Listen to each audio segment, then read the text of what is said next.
नमस्कार दोस्तों, स्वागत है हमारे YouTube चैनल एग्जाम फैक्ट पर। तो आज से हम लोग चालू कर रहे हैं एनसीईआरटी सीरीज। आज हम जो करने वाले हैं क्लास 9 का एनसीईआरटी का फर्स्ट चैप्टर हमारे आसपास के पदार्थ। आपको पेज बाय पेज तो पढ़ाया ही जाएगा, साथ ही साथ लेटेस्ट जितने भी क्वेश्चन बिहार का हो या सेंट्रल लेवल में आए वो भी कराया जाएगा। इसके अलावे जो हमारा एनसीईआरटी 360 डिग्री क्लास 6 से 12 विज्ञान, जिसमें पेज बाय पेज क्वेश्चन बनाया गया है, ये भी कराया जाएगा आपको। अभी 9th का करें तो 9th का कराएंगे। उसके बाद मैंने खुद से बनाया हुआ क्वेश्चन देखिए, जहाँ पे हमारा स्टेटमेंट वाइज बनेगा, कथन निष्कर्ष बनेगा, कथन कारण बनेगा, वो भी कराएंगे। जहाँ पे ऑब्जेक्टिव होगा ऑब्जेक्टिव भी कराएंगे।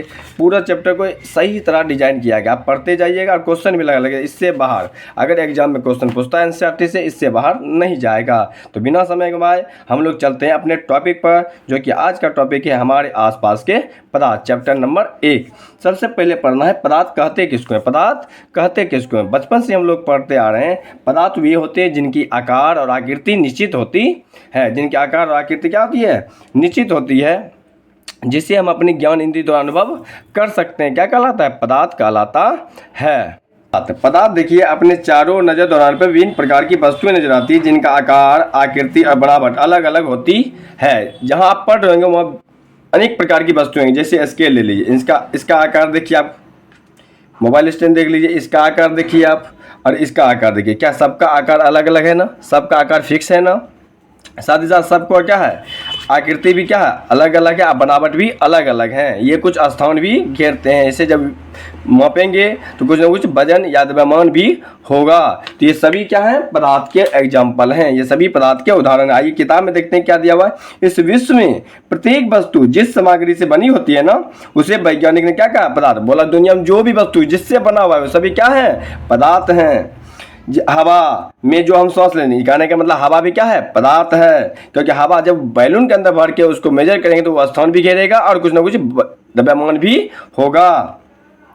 उसके बाद देख लीजिए, भोजन हम जो खाते हैं, पत्थर, बादल, तारे, पौधे एवं पशु, यहाँ तक कि पानी की एक बूंद और रेत की एक कण भी क्या है? ये सभी पदार्थ हैं। तो जहाँ जहाँ हम हाईलाइट किए ना, उस पर ज़रा गौर दीजिएगा और साथ ही जो पॉइंट इंपॉर्टेंट लगे वो कॉपी में नोट करिएगा। अच्छे विद्यार्थी वो होते हैं जो कॉपी कलम लेके पढ़ाई करते हैं।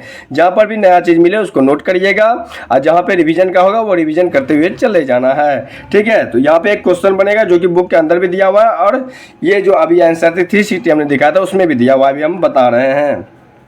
चलिए, इसमें एक एग्जांपल याद रखिएगा। जितने भी भावना से जुड़ी हुई चीजें, जैसे प्यार, मोहब्बत, नफरत, सुगंध, गंध, खुशबू, ये सभी पदार्थ नहीं होते हैं। क्या बोले? प्यार, मोहब्बत, नफरत, खुशबू, सुगंध, ये सभी पदार्थ नहीं होते हैं। आइए एक क्वेश्चन कर लेते हैं, फिर वापस हम लोग यहाँ आने वाले हैं। चलिए, एक क्वेश्चन है, देख लीजिए। देखिए, कह रहा है निम्नलिखित में से कौन से पदार्थ हैं? ऑप्शन है कुर्सी, वायु, स्नेह, गंध, घृणा, बादाम, विचार, शीत, शीतल पेय, इत्र की सुगंध। हमने बताया सुगंध, नफरत, घृणा, क्रोध, ये सभी क्या है? पदार्थ नहीं है, क्योंकि इसका कोई द्रव्यमान नहीं होता है। देखिए, सुगंध दिया हुआ है ना, अगर सिर्फ इत्र बोलता तो इत्र क्या होता है? गैस फॉर्म में होता है। तो आगे जाकर तो हम पढ़ेंगे पदार्थ के 3 अवस्था होते हैं, ठोस, द्रव और गैस। तो इत्र केवल इत्र होता तो ये पदार्थ हो जाता, लेकिन इत्र का सुगंध है ये नहीं होगा। यहाँ देखिए शीतल पेय, शीतल मतलब कोल्ड ड्रिंक, जो कि लिक्विड फॉर्म में होते हैं। ये कुछ ना कुछ क्या होते हैं? इसमें द्रव्यमान होते हैं। तो ये है शीत। शीत जो होते हैं ठंड, ठंड जो होते हैं इसमें कोई द्रव्यमान नहीं होता, तो ये नहीं है। कुर्सी है, वायु है, अभी तो बताएं। स्नेह, प्यार मोहब्बत होता है? नहीं होता है। गंध होता है? नहीं होता है। घृणा होता है? नहीं होता है। बादाम, हाँ बादाम में कुछ द्रव्यमान होते हैं। विचार होता है? नहीं होता है। तो यहाँ आपको समझ में आ गया होगा कौन से पदार्थ हैं और कौन पदार्थ नहीं हैं। चलिए, अब इसको हम फिर वापस अपने टॉपिक पर चलते हैं, और साथ ही साथ जो क्वेश्चन हमने बनाया वो भी करवाते हैं, और इसमें जो दिया गया वो भी करवाते हैं। देखिए, इनमें से किस विकल्प में सभी पदार्थ हैं? इनमें से किस विकल्प में सभी पदार्थ हैं? इसका आंसर आपको कमेंट में देना है, हम नहीं बताएंगे। ऑप्शन ए रेत, पत्थर, सुगंध, शीत। ऑप्शन बी शीत, रेत, कण, पत्थर, पानी की बूंदें। सी ऑप्शन सी पानी की बूंदें, रेत के कण, शीतल पेय और वायु, इनमें से कोई नहीं। तो ऑप्शन इसका जो सही आंसर होगा वो होगा ऑप्शन सी पानी की बूंदें, जो कि लिक्विड फॉर्म में, इसमें कुछ ना कुछ द्रव्यमान होगा।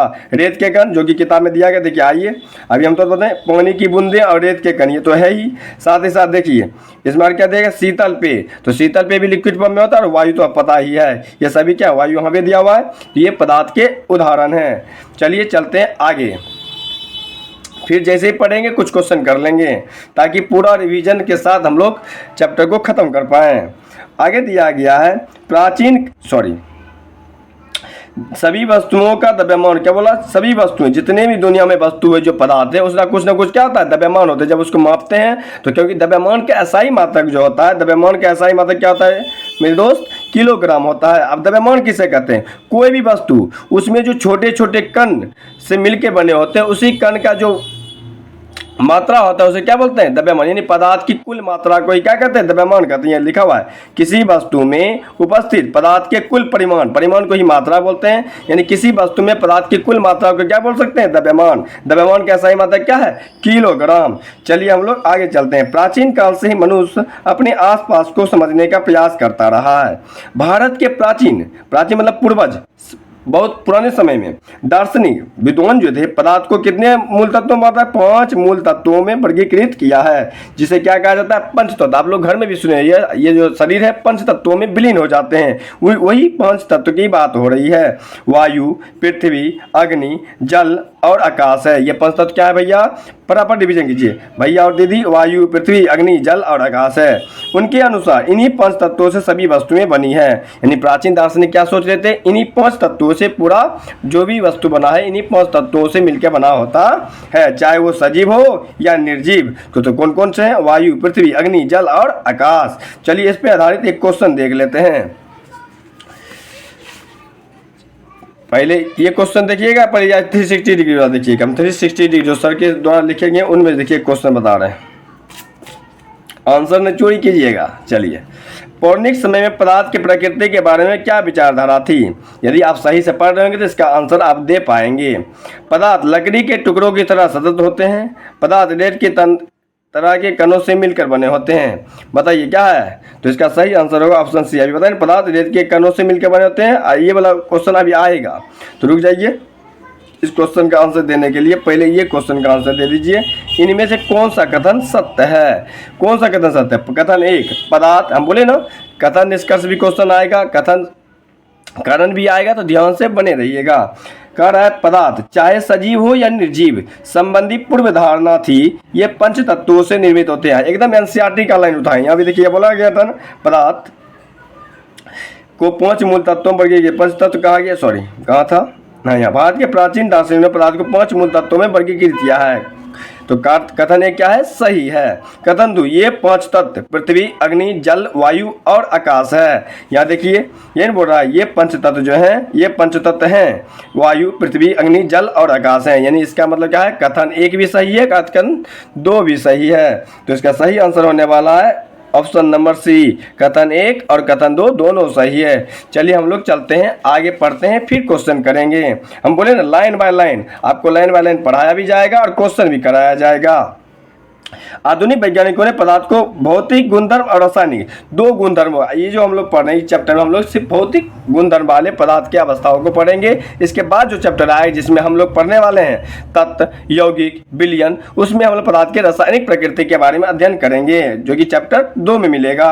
इस अध्याय में हम भौतिक गुणों के आधार पर पदार्थ के बारे जो हम बताए, जो लिखा हुआ भी है, ज्ञान अर्जित करेंगे। साथ ही साथ पदार्थ के रासायनिक पहलुओं के आगे के अध्याय में भी पढ़ेंगे। चलिए अब हम लोग देख लेते हैं, यहाँ पे दिया हुआ है पदार्थ के भौतिक स्वरूप। हम बोले पदार्थ के भौतिक स्वरूप शुरुआत में देखा जाए तो पदार्थ को 3 भौतिक स्वरूप में पाया गया था, एक ठोस, द्रव और गैस। ठोस, द्रव और गैस, जिसको इंग्लिश में सॉलिड बोलते हैं, लिक्विड बोलते हैं और गैस बोलते हैं। चलिए आगे चलते हैं। आपका पॉइंट 1 दिया हुआ है, पदार्थ कणों से मिलकर बने थे। इन्हीं कणों के आकर्षण बल और इन्हीं कणों के बीच अंतर प्रारंभिक स्थान के कारण ही कोई पदार्थ ठोस होता है, द्रव होता है, गैस होता है। इसमें हम पढ़ने वाले हैं, ध्यान से सुनिएगा। बहुत समय तक पदार्थ की प्रकृति के बारे में दो विचारधाराएं पढ़ते। कितने विचारधाराएं? दो। पहला विचारधारा था पदार्थ लकड़ी के टुकड़ों की तरह सतत होते हैं। अभी जो क्वेश्चन दिखाए थे, फिर से अभी क्वेश्चन करवाएंगे। सतत होते हैं, परंतु अन्य विचारधारा का मानना था पदार्थ रेत के तरह कणों से मिलकर बने। यानी पहले कौन सी विचारधारा संभावित थी? दो विचारधाराएं संभावित है। पहला, पदार्थ लकड़ी की तरह सतत होती है, यानी लकड़ी के टुकड़ों की तरह सतत होती है। दूसरा, पदार्थ रेत के कणों से मिलकर बने होते हैं। अब पूरा नहीं पढ़ना होता, जो इंपॉर्टेंट है वही पढ़ना होता। आइए इस पर क्वेश्चन कर लेते हैं। यही क्वेश्चन आपको हम अभी पूछ रहे थे, है ना। पौराणिक समय में पदार्थ की प्रकृति के बारे में प्रचलित विचारधारा थी। क्या थी? पदार्थ लकड़ी के टुकड़ों की तरह सतत होते हैं, बिल्कुल सही। पदार्थ की रेत के तरह कणों से मिलकर बने होते हैं, बिल्कुल सही। ऑप्शन नंबर सी इसका सही आंसर होगा। देखिए ऑप्शन सी यहाँ भी दिया गया है, साथ ही साथ पेज नंबर भी दिया गया है और यहाँ पे एक्सप्लेनेशन देख लिखा है, class 9 chapter 1 page number 1 sir के द्वारा जो बुक आया हुआ है, ये भी बहुत ही अच्छे बुक है। देखिए चैप्टर 1 और पेज नंबर भी या 1 ही है। चलिए हम लोग आगे बढ़ते हैं। अब ये जो कुछ क्रियाकलाप इंपॉर्टेंट होते हैं, यहाँ पे ये क्रियाकलाप इंपॉर्टेंट नहीं है तो हम सारे क्रियाकलाप नहीं बताएंगे, लेकिन क्रियाकलाप का जो निष्कर्ष होता है बहुत ही महत्वपूर्ण होगा। यहाँ से सवाल आता ही है। इन प्रश्नों के उत्तर पाने के लिए हमें इस विचार को स्वीकारना होगा। किस विचार? देखिए ध्यान से, यही है इसका निष्कर्ष। लैंग्वेज को पकड़ना, स्वीकारना होगा कि सभी पदार्थ कणों से बने होते हैं। तो यही, अब देखिए इतना सा आराम, बस यही एक लाइन याद करना है, पूरा याद नहीं करना होता है। एनसीईआरटी पढ़ना, यही तो होता है किस तरह एनसीईआरटी पढ़ना है। तो सभी पदार्थ किससे बने होते हैं? कणों से मिलकर बने होते हैं। साथ ही साथ आपको जो नीचे में ये दिया गया है इसको भी ध्यान से पढ़ना है। देखिए लिखा गया अंतर्राष्ट्रीय मात्रक पद्धति के अनुसार आयतन का मात्रक घन मीटर यानी मीटर क्यूब होता है, और आयतन मापने का साधारण मात्रक क्या होता है? लीटर भी होता है। तो ध्यान रखिएगा एसआई मात्रक क्या है और साधारण मात्रक क्या है। चलिए 1 लीटर बराबर जो होता है 1 डेसीमीटर क्यूब, साथ ही साथ 1 लीटर बराबर 1000 ml भी होता है। और एक यहाँ गलती लिखा गया था, मीटर लिखा हुआ था इसलिए बोले। 1 लीटर बराबर 1000 सेंटीमीटर क्यूब भी होता है, इसको ध्यान रखना है। देखिए किसी भी चीज़ को मापने के लिए कुछ ना कुछ मात्रक होते हैं। कुछ महत्वपूर्ण मात्रक हम लोग पढ़ लेते हैं जो कि चैप्टर के लास्ट में दिया हुआ है, फटाफट उसको रिविजन कर लेते हैं। देखिए यहाँ दिया गया है, आइए हम लोग कुछ इंपॉर्टेंट मात्रक जो दिया गया उसको याद कर लेते हैं। तापमान को जो मात्रक होता है केल्विन, वो भी अंतर्राष्ट्रीय मात्रक है जो हमारे देश के साथ साथ अन्य देशों में भी वैलिड होते हैं। तो ध्यान से पढ़ते जाना है। तापमान का सही मात्रक क्या है? केल्विन, इसको के से सूचित किया जाता है। लंबाई, लंबाई का मात्रक होता है मीटर, जिसको एम से सूचित किया जाता है। संहति, इसी संहति को हम लोग द्रव्यमान बोलते हैं। इसी संहति को बोलते हैं द्रव्यमान, यानी किसी वस्तु में उपस्थित पदार्थ की कुल मात्रा को क्या बोलते हैं? द्रव्यमान करते हैं। द्रव्यमान का सही मात्रक है किलोग्राम, जिसको केजी से लिखते हैं। पता ही होगा 1 किलोग्राम में 1000 ग्राम होती है। भार, भार का सही मात्रक होता है न्यूटन, जिसका एन से सूचित किया जाता है। आयतन, आयतन का होता है घन मीटर, जिसको मीटर क्यूब से सूचित किया जाता है। घनत्व का सही मात्रा होता है किलोग्राम प्रति घन मीटर, यानी केजी प्रति मीटर क्यूब। इसको हम दूसरे तरीका से भी लिख सकते हैं, केजी प्रति मीटर क्यूब भी लिख सकते हैं। दाब का सही मात्रा होता है पास्कल, जिसको पीए से डिनोट यानी सूचित किया जाता है। चलिए फिर हम लोग वापस चलते हैं अपने फर्स्ट पेज पर। यहाँ पे हमारा इस पेज को बहुत अच्छी तरह हम कंप्लीट कर चुके हैं, लाइन बाय लाइन क्वेश्चन को प्रैक्टिस करते हुए। चलिए नेक्स्ट पेज पे हम लोग बढ़ते हैं।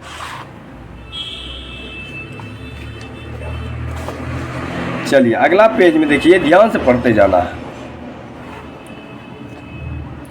अब कह रहे देखिए एक चित्र दिया गया 1.1, जब हम जल में नमक घोलते हैं तो नमक के कण जल के कणों के बीच, आपको भी पता है देखिए ये हमारा द्रव है, ये हमारा सॉलिड है। नमक के कण जो होते हैं सॉलिड होते हैं यानी ठोस होते हैं, जबकि पानी जो होता है वो द्रव होते हैं। द्रव के कणों के बीच कुछ रिक्त स्थान पाया जाता है। जब हम कोई ठोस पदार्थ को द्रव में घोलते हैं ना, देख रहे हैं कि पिक्चर में घोला गया है। नमक को जब पानी में घोलते हैं तो नमक के बीच पानी में उपस्थित जो ये गैप बना हुआ है, इसी में नमक के कण क्या होते हैं? घुल जाते हैं, यानी समावेशित हो जाते हैं। वही चीज यहाँ लिखा हुआ है।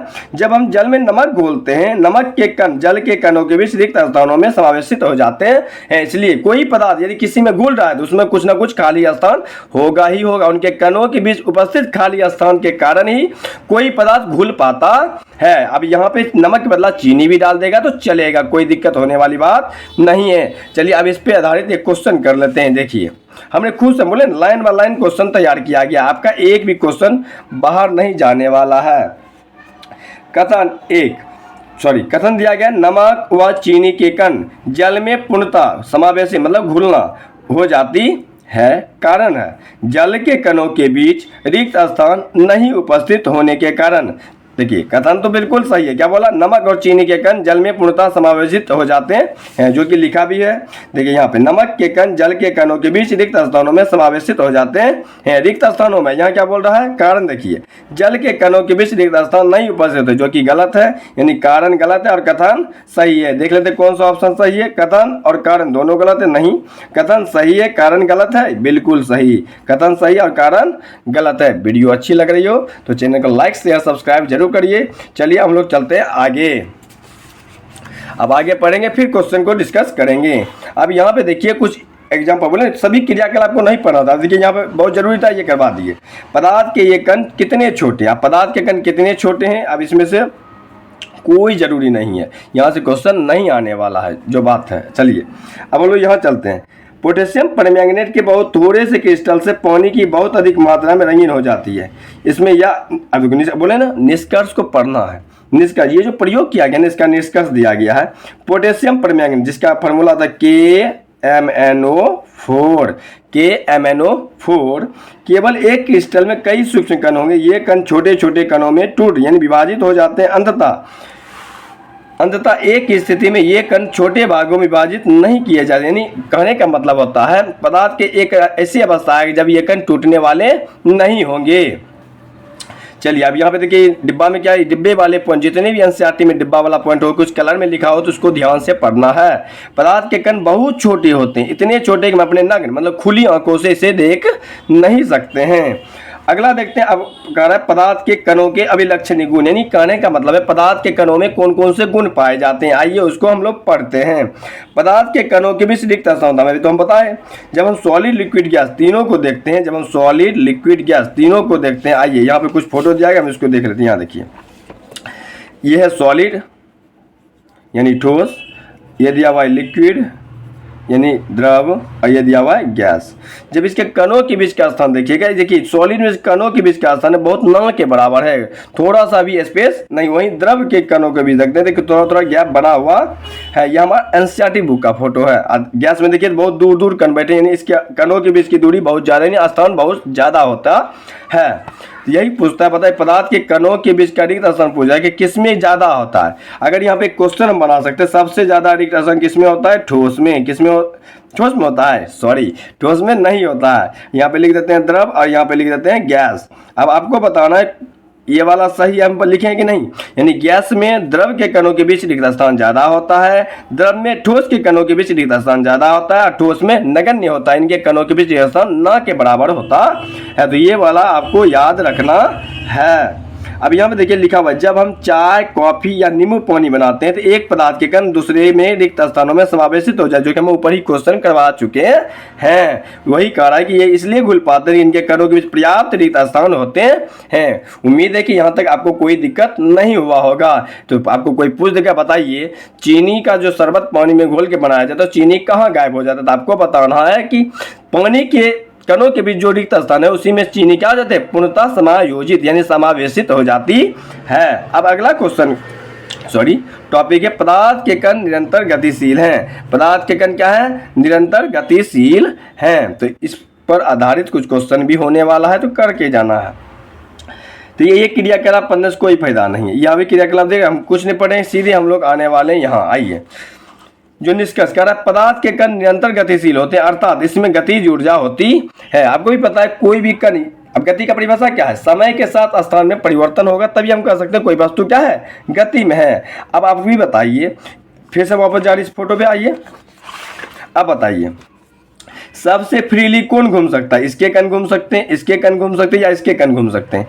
इसके कणों के बीच की दूरी बहुत ज़्यादा है, तो इनके बीच बल भी क्या, आकर्षण बल, अंतर आणविक जो आकर्षण बल है वो बहुत कम होते हैं, ये फ्रीली घूम सकते हैं। इसके तुलना में ये बहुत कम फ्रीली घूम सकते हैं, ये तो ना के बराबर, क्योंकि एक दूसरे से पूरी तरह आकर्षण बल बहुत ज़्यादा, इनके कणों के बीच जो आकर्षण बल है बहुत ही ज़्यादा होता है, जो एक दूसरे को पकड़ के रख ले रहता है, जिससे ये कण भाग नहीं सकते हैं, इसलिए ये मूव नहीं कर सकते हैं।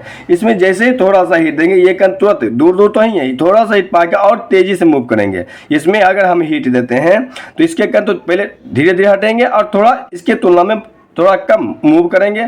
इसके कण को हटाने में ही पहले बहुत ज़्यादा हीट देना पड़ेगा। आइए हम लोग पीछे चलते हैं।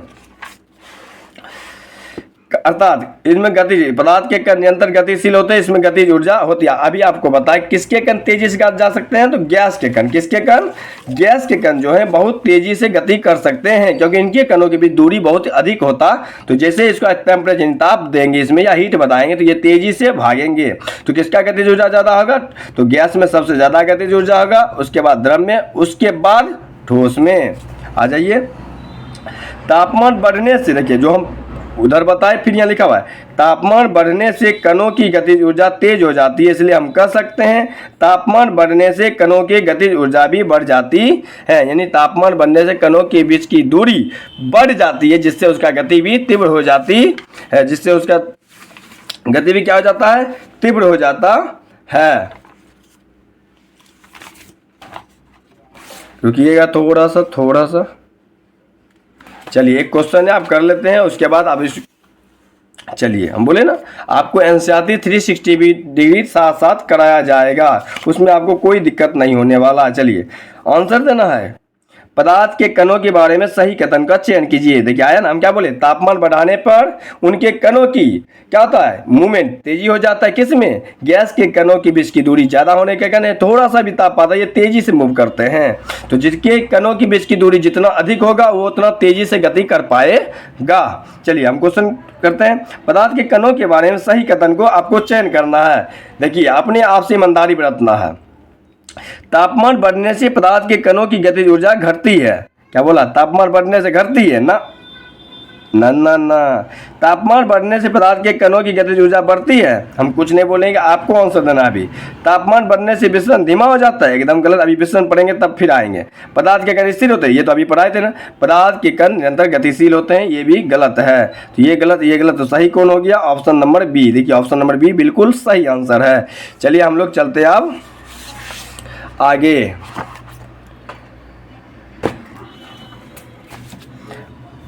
यहाँ तक उम्मीद है कि आपको समझ में आ गया कि हम लोग साथ में साथ क्वेश्चन भी कराते जा रहे। आपको ये बताना कि इस तरह पढ़ाने का सही तरीका है या और भी तरीके संभव हो सकते, तो आप कमेंट में ज़रूर बताइएगा। देखिए हम भी ज़्यादा आपसे सीनियर तो होंगे नहीं, बस हम भी एक स्टूडेंट की जैसा ही हैं। हम भी पढ़ रहे हैं और पढ़ा रहे हैं, साथ ही साथ हम ऑलरेडी रेलवे में जॉब कर चुके हैं। 2019 की वैकेंसी में ही हमारा जॉब हो चुका है। तो चलिए, तो थोड़ा बहुत हम सोचते हैं कि एनसीईआरटी का क्या रोल है। अभी ग्रुप डी का एग्जाम हो रहा है, एनसीईआरटी का वो क्वेश्चन वहाँ छप रहा ही है। तो एनसीईआरटी पढ़ना अनिवार्य, आप सभी एग्जाम में एनसीईआरटी अनिवार्य कर दिया गया है। उपरोक्त तीनों क्रियाकलाप ने हमने देखा कि पदार्थ के कण अपने आप ही एक दूसरे के साथ अंतःमिश्रित, अंतःमिश्रित क्या होता है? एक दूसरे में घुल जाना। क्या होता है? एक दूसरे में घुल जाना होता है, अंतःमिश्रित हो जाना। ऐसे कणों के रिक्त स्थानों में समावेशन के कण, अभी तो बताए ना, कोई दो नहीं, कोई बिलियन आपस में घुल पा रहे हैं, तो इसका मतलब यह है कि उनके कणों के बीच रिक्त स्थान होता है, तभी वो घुल पाते हैं। ठीक है, दो विभिन्न पदार्थों के कण स्वतः मिलना ही क्या करता है? विलसरण। ध्यान से सुनो, विलसरण क्या बोला? दो पदार्थ के कणों का आपस में मिलन हो जाना क्या कहलाता है? विलसरण। स्वतः, देखिए ध्यान रखिए, एक एक पॉइंट को नोट करना है। एग्जामिनर फंसाएगा, स्टेटमेंट वाइज देगा, स्वतः नहीं लिख देगा फोर्स डाल के, दबाव डाल के मिलाना नहीं, स्वतः मिलना ही क्या कहलाता है? विसरण कहलाता है। हमें यह भी पता चला गर्म करने पे विसरण तेज हो जाता है, गर्म करने पर विसरण तेज हो जाता है। अभी क्वेश्चन में आया था ना, देखिए यहाँ पे क्या बोला? गर्म करने पर विसरण तेज। यहाँ पे क्या था? तापमान बढ़ने, उसी वही बात है, गर्म करना, विसरण धीमा हो जाता है। गलत था ना? तो बोले ना, एकदम पढ़ते जाइए, आपको लाइन बाय लाइन पढ़ाया जाएगा। यानी तापमान बढ़ने या गर्म करने पर विसरण क्या हो जाती है? तीव्र हो जाती है। चलिए हम लोग आ गए अब नेक्स्ट पॉइंट।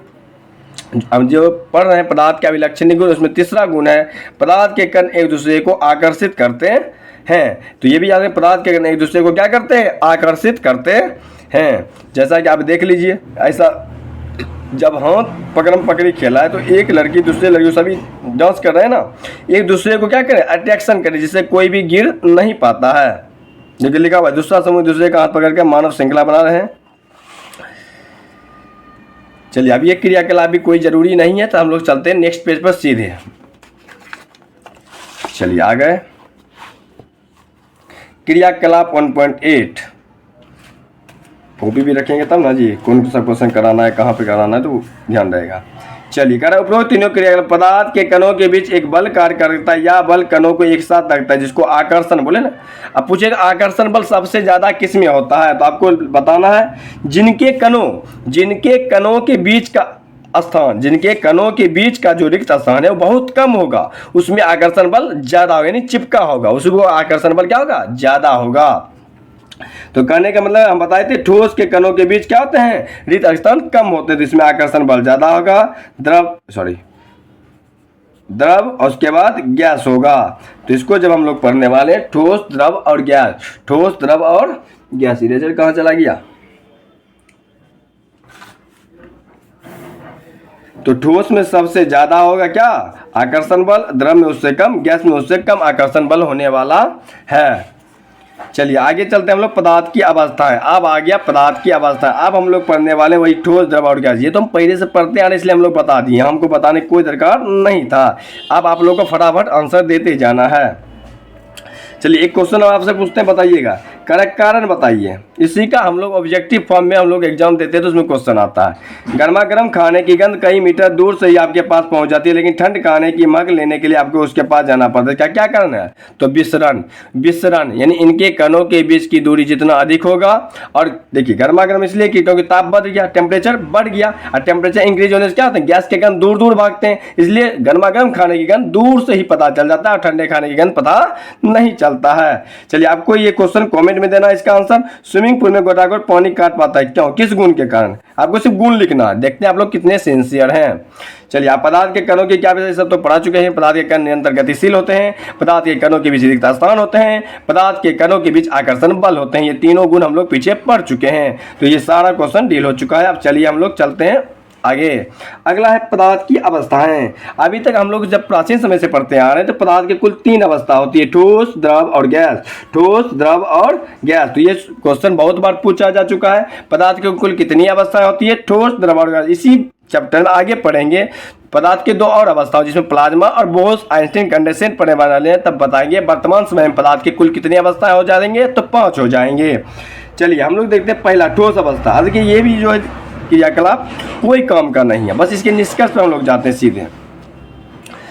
आइए करें उपरोक्त सभी उदाहरण ठोस के हम देख सकते हैं। इन सभी आपका कौन कौन सा उदाहरण था देख लीजिए। यहाँ एक उदाहरण हम आपको बता रहे हैं जो बोला कि इनमें से जो जो उदाहरण दिया गया वो ठोस के हैं, जैसे पेन, किताब, सुई, लकड़ी की छड़, ये सभी ठोस के एग्जाम्पल हैं, क्योंकि सभी का कुछ ना कुछ क्या है, आकार है, कुछ ना कुछ क्या है, आकृति है, और सभी स्थान भी छेकते हैं। मतलब पदार्थ के गुण है, तभी तो ये अवस्था है। चलिए उपरोक्त सभी उदाहरण क्या है, ठोस के। हम देख सकते हैं इन सभी एक निश्चित आकार और स्पष्ट सीमाएं, जिसको आकृति बोलते हैं, स्थिर आयतन यानी नगण्य संपीड़न। संपीड़नता मतलब दबाना किसी चीज को। अब बोलिए हम इसको दबाना की कोशिश करेंगे, दबेगा? नहीं दबेगा। जब ये नहीं दब रहा है तो इसमें संपीड़न नहीं हो रहा है। जब इसमें संपीड़न नहीं हो रहा है, मान लीजिए ये हमारा शार्पनर है, इसको हम दबाने की कोशिश करेंगे तो ये नहीं दबेगा, मतलब इसमें संपीड़न न के बराबर है। अरे जो वस्तु दब जा रहा है उसमें संपीड़न होती है, ठीक है। ये संपीड़न का मतलब ही होता है दबाना, सीधा याद रखिएगा। बाह्य बल लगाने पर ठोस अपने आकार को बनाए रखता है। कहने का मतलब है ठोस अपने आकार और आकृति में बदलाव नहीं करता है। ठोस अपने आकार और आकृति में बदलाव नहीं करता है।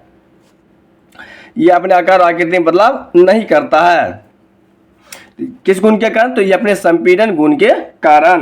बल लगाने पे ठोस टूट सकते हैं लेकिन इनका आकार नहीं बदला जा सकता। बहुत इंपॉर्टेंट लाइन है, यानी किसी वस्तु जो भी ठोस है उस पर बल लगाकर हम उसको क्या कर सकते हैं, तोड़ तो सकते हैं, लेकिन उसकी आकार और आकृति में परिवर्तन नहीं ला सकते हैं। इसलिए ये क्या होते हैं, दृढ़ होते हैं। दृढ़ होने का गुण है इसमें क्या, संपीड़न का न होना। चलिए अगला इस पर विचार कीजिएगा ध्यान से, बहुत ही अच्छा, ये पॉइंट को पढ़ के जाना है। रबर बैंड को क्या माना जाएगा, बताइए। खींचकर इसका आकार बदला जा सकता है, क्या ये ठोस है? आपको बताना है। विभिन्न आकार के बर्तनों में रखने पर चीनी और नमक उन्हीं बर्तन के आकार ले लेते, क्या ये ठोस है? नहीं। स्पंज क्या है, या ठोस है लेकिन फिर भी इसका संपीड़न संभव है, क्यों? बहुत ये क्वेश्चन बहुत बार पूछा जा चुका है कि स्पंज क्या है। अभी हम इस पर क्वेश्चन भी करवाएंगे। चलिए, कह रहा है बाह्य बल लगाए जाने पर रबर बैंड का आकार बदलता है। बाह्य बल लगाए जाने पर रबर बैंड का आकार बदलता है। अब बल हटा लेने पर पुनः अपने मूल आकार में आ जाता है, यानी अत्यधिक बल लगाने पर यह टूट जाता है। हम क्या बोले, ठोस का वही गुण था, बल लगाइए तो टूट जाएगा लेकिन आकार में परिवर्तन नहीं आएगा, वो देखो बैक अपने आकार में आ जाता है। तो ये क्या है, ठोस है। अब दूसरा एग्जांपल जो यहाँ बी नंबर में दिया हुआ था, हम शर्करा यानी चीनी और नमक को अपने हाथ में ले ले या किसी प्लेट या जार में रख दो, इन्हें क्रिस्टलों के आकार नहीं मिले। देखिए नमक के कणों का आकार कैसा होता है, अब देखिए होंगे क्यूबिडाइल होता है, यानी घनाकार होता है। चीनी के कण का भी आकार घनाकार होता है, तो उसके कणों का आकार में कोई परिवर्तन नहीं होता। उसे जिस बर्तन में रखेंगे उसी आकार में वो ढल जाएगा, क्योंकि उसके कण बहुत छोटे छोटे होते हैं। हमको मतलब है उसके कणों के आकार में चेंजिंग नहीं होना चाहिए, तो इसी भी ये क्या है, ठोस है। चीनी के कण को जब आप तोड़िएगा, दांत से खाएंगे मिश्री या चीनी तो कटर कटर करता है, उसको तोड़ सकते हैं लेकिन उसके आकार में परिवर्तन नहीं ला सकते हैं। अगला है स्पंज, बोले ना जो हाईलाइट किए हैं उसको ध्यान से याद करना है। स्पंज में बहुत छोटे छोटे छिद्र होते हैं जिनमें वायु का समावेश होता है। जब हम इसे दबाते हैं ना वो दब जाता है, क्योंकि वायु उससे बाहर आ जाता है और वो दब जाता है। देखिए लिखा हुआ है, जब इसे दबाते हैं तो वे वायु बाहर निकलते हैं और यह संपीड़न मतलब दबा जाता है, संपीड़न हो जाता है। इसलिए एक लौता स्पंज ऐसा है जिसमें संपीड़न भी होता है फिर भी ये क्या है, ठोस है। चलिए एक क्वेश्चन कर लेते हैं, आपको आप बताना है, बताइए। यह क्वेश्चन है स्पंज क्या है, स्पंज क्या है। क्वेश्चन आ जाएगा ठोस है, द्रव है, गैस है, प्लाज्मा है। तो इसका सही आंसर क्या हो जाएगा, ठोस। तो स्पंज क्या है, ठोस है।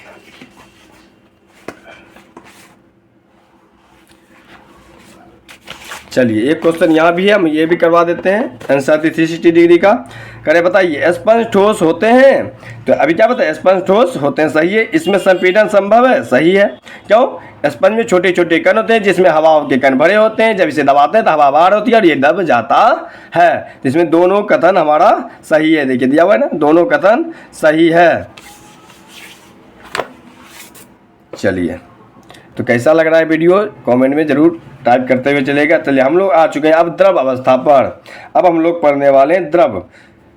द्रव के जो कण होते हैं, द्रव के कणों के बीच ठोस के कणों की तुलना में इनके आकर्षण बल थोड़ा कम होते हैं, और यानी इनके कणों के बीच का रिक्त स्थान ठोस की तुलना में थोड़ा ज्यादा होते हैं। आइए फिर से हम देख लेते हैं। ठोस के कणों के बीच रिक्त स्थान देखिए, द्रव के कणों में यहाँ ज्यादा होता है। स्थान बोल रहे हैं, ध्यान से पढ़ना है, यहाँ पे स्थान कम होते हैं, लेकिन आकर्षण बल यहाँ ज्यादा है और यहाँ आकर्षण बल यानी कणों के बीच आकर्षण बल यहाँ कम होता है। तो ध्यान से पढ़ते जाना है।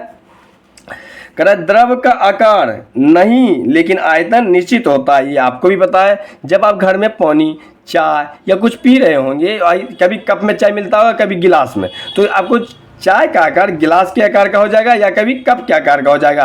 पानी कभी आप शीशा के गिलास में पीते होंगे, कभी जग में पीते होंगे, तो जब पानी को जग में रखा जाता है वो जग के आकार का हो जाता है, और जब गिलास में रख के पीते तो गिलास के आकार का हो जाता है। यानी कहने का मतलब होता है लिक्विड का कोई आकार फिक्स नहीं होता है, और जबकि आयतन फिक्स होता है। एक कप चाय को हम गिलास में भी डाल के पियेंगे तो वो एक कप के ही बराबर होगा, उससे ज़्यादा नहीं, यानी उसके वॉल्यूम यानी उसके आयतन में कोई चेंज नहीं आने वाला है। ठीक है,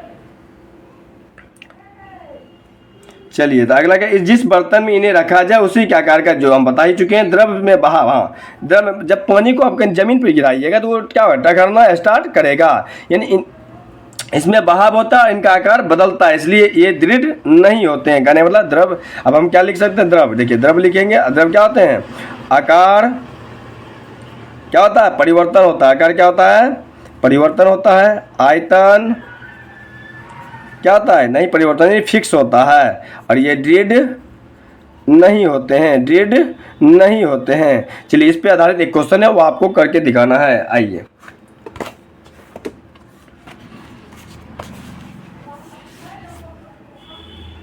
चलिए, कह रहा द्रव के बारे में सही कथन कौन सा है, जो गुण पढ़े उस पर फोकस रखिएगा। इसका आयतन निश्चित होता है, पढ़े हैं ना, बिल्कुल सही बोल रहे हैं। इनका आकार निश्चित होता है, आकार के बारे में क्या बोले, कप में डालिए कप के आकार का, गिलास में डालिए गिलास के आकार, तो आकार निश्चित नहीं, तो इसमें विषण का गुण होता है। विसरण का मतलब क्या होता है? फैलना। विसरण का मतलब क्या होता है? अभी देखिए इसमें क्या, ठोस की अपेक्षा द्रवों में विसरण की दर अधिक होती है। किसमें विसरण की दर अधिक होगा अभी बताइए? जिनके कणों की बीच की दूरी ज्यादा होगा उसमें। अभी कह रहा है कौन सा कथन सही नहीं है, तो बताइए विसरण का गुण। विसरण का मतलब क्या होता है? फैलना या बहना, ये विसरण का गुण है, क्योंकि इनके कणों के बीच की दूरी थोड़ा ठोस की अपेक्षा ज्यादा होता है, और ठोस की अपेक्षा द्रवों में विसरण की दर अधिक होती है। वही तो हम बता रहे हैं, ये भी सही है, ये भी सही। तो गलत कौन हो गया? Option number B. देखिए ऑप्शन नंबर बी बिल्कुल गलत आंसर है जो कि पूछ रहा था।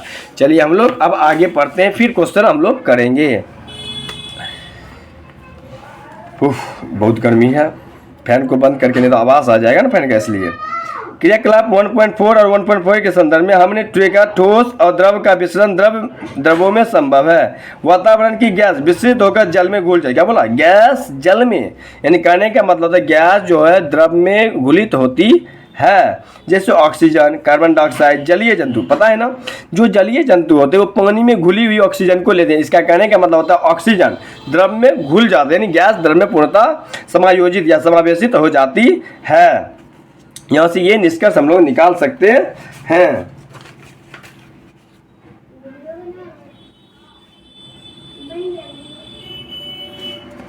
चलिए कुछ क्वेश्चन भी करेंगे, पहले यहाँ तक पढ़ लेते हैं। आइए, सभी जीवधारी अपने जीवन निर्वाह के लिए श्वास लेते हैं। जलीय जंतु जल में घुली हुई ऑक्सीजन के कारण श्वास लेते हैं। अभी हम बताए थे जो भी जलीय जीव है वो जल में घुला हुआ ऑक्सीजन से ही सांस ले पाते हैं। इससे निष्कर्ष निकलता है कि गैस पूर्णतः जल में समायोजित यानी द्रव में समावेशित होती है। आपको निष्कर्ष दिमाग में निकाल के चलते ही रहना, एक एक लाइन को पढ़ना है। निष्कर्ष लिखा हुआ भी है। निष्कर्ष निकलता है कि द्रव में ठोस यानी द्रव में जो है ठोस भी घुल सकते हैं, जैसे हम अभी बताए थे ना, चीनी या नमक क्या है? वास्तव में ठोस है। जब इसे द्रव में देते हैं तो पूर्णतः घुल जाते हैं। कहने का मतलब द्रव के अंदर ठोस भी घुल जाता है, द्रव के अंदर द्रव भी घुल जाता है। कहिए नींबू का रस पानी में मिला दीजिए जल में तो घुल जाता है ना, तो द्रव में द्रव भी घुल सकता है। और द्रव में गैस, आपको ही पता है द्रव में गैस, अभी तो बताएं जल में घुला हुआ ऑक्सीजन से क्या होता है? सांस लेते हैं। साथ साथ आप पिए होंगे कोल्ड ड्रिंक, कोल्ड ड्रिंक में कौन सा गैस होता है? CO2, तो पता ही है। तो यानी कह सकते हैं द्रव के अंदर ठोस भी घुल सकता है, द्रव भी घुल सकता है और गैस भी घुल सकता है, यानी तीनों चीजें द्रव में घुल सकती है। यानी कहने के बाद द्रव में ठोस, द्रव और गैस तीनों का मिश्रण संभव है। क्वेश्चन को ध्यान से भी डिनोट करते हुए चलना है। ठोसों की अपेक्षा द्रवों में विसरण की दर अधिक होता है। हम बताए थे ना, जिनके कणों के बीच दूरी अधिक होगा और जितना ही अधिक होगा उसमें विसरण भी उतना ही अधिक होगा, उसका गतिज ऊर्जा उतना ही अधिक होगा। ऐसा इसलिए है कि क्योंकि द्रव की अवस्था में पदार्थ के कण स्वतंत्र रूप से गति करते हैं। बताए जो बता रहे हैं वही लिखा हुआ भी है। ठोस की अपेक्षा द्रव के कणों में रिक्त स्थान भी अधिक होता है। एकदम निष्कर्ष निकालते हुए चलना। चलिए इस जो पढ़े इस पे आधारित एक क्वेश्चन करवा रहे हैं, जो भी क्वेश्चन आपको सही आंसर देना है। चलिए क्वेश्चन है पहले स्पंज वाला, फिर से एक क्वेश्चन है जो हमने खुद से बनाया है। कह रहा है स्पंज ठोस होते हैं हुए भी इसमें संपीड़न होता है क्यों? ऑप्शन नंबर 1, इसमें उपस्थित छोटे छोटे छिद्र जो वायु समावेश को रोकता है। बताइए, ध्यान से देना आंसर, अभी हम करवा चुके हैं तो आपको आंसर देना है।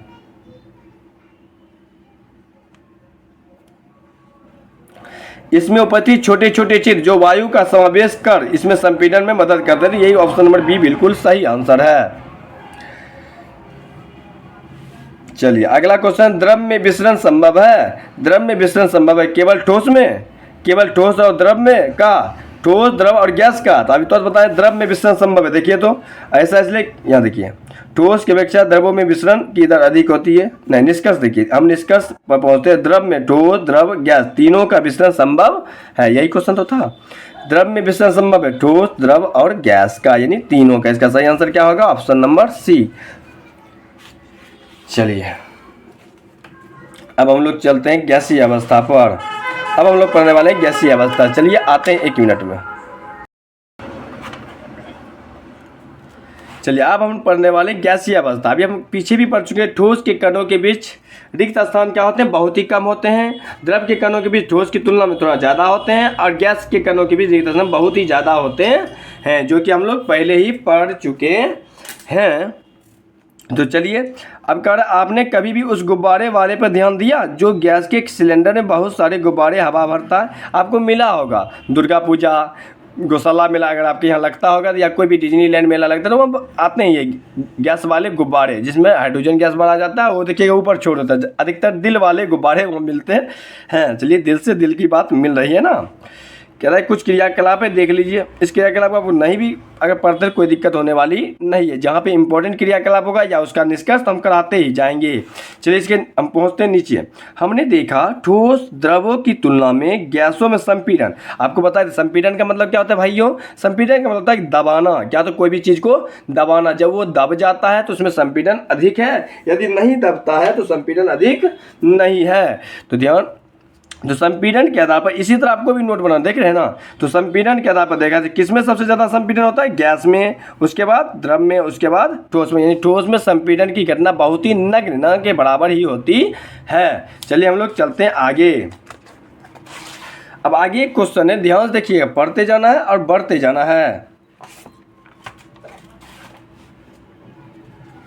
चलिए, क्वेश्चन है द्रवीकृत पेट्रोलियम गैस, जिसको एलपीजी, लिक्विफाइड पेट्रोलियम गैस। अब ये क्वेश्चन आने वाला है तो ध्यान से पढ़ना है, ठीक है।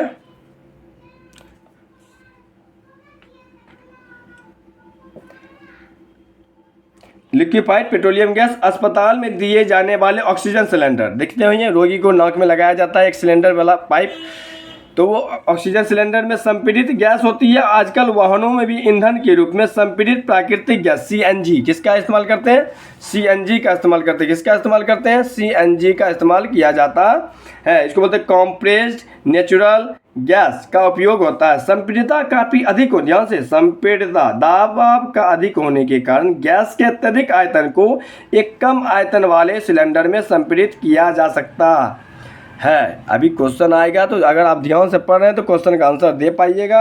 यदि आप ध्यान से नहीं पढ़ रहे हैं तो क्वेश्चन का आंसर नहीं दे पाइएगा। जब अभी नहीं दे पा रहे हैं तो फिर आगे कैसे संभव है भाई।